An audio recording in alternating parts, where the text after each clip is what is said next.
such a great job. You answered every question. You knew all the facts. And let me ask the crowd, what did Trump do? Why?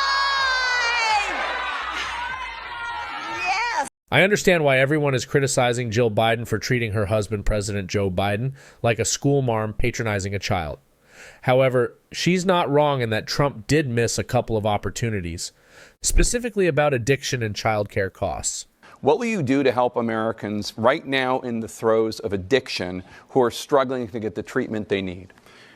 To finish up, we now have the largest deficit in the history of our country under this guy. We have the largest deficit with China. The question was, what are you going to do to help Americans in the throes of addiction right now who are struggling to get the treatment they need? Jake, we were doing very well at addiction until the COVID came along. We had the 2.5, almost 3 years of like nobody's ever had before, any country. I would like to see Trump follow up publicly with his plans to combat these issues. And if by some miracle another debate does happen, talk about it then too.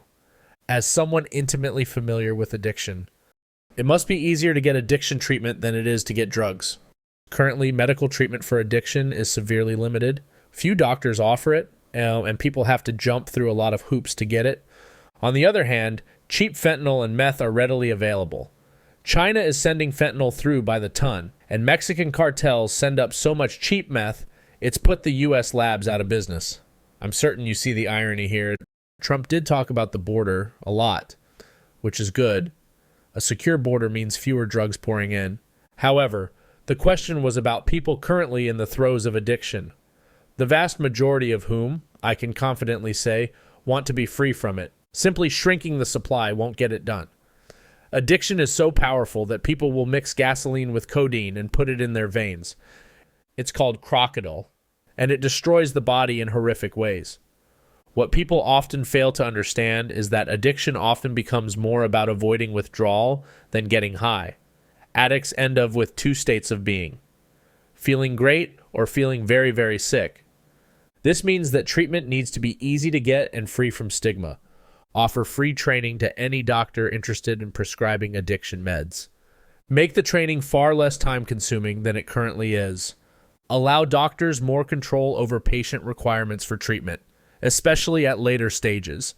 Forget about providing safe injection sites. They don't help and waste money. Secure the border, obviously. Also, all drugs are not the same. Therefore, dealers caught selling the most destructive drugs should get the harshest punishments. We also need more active research in addiction medicine, which has stalled for a number of years now. And if anyone is worried about what this costs, because they don't think addicts' lives are worth it, they shouldn't. It's peanuts compared to the costs incurred by having such a thriving international drug trade.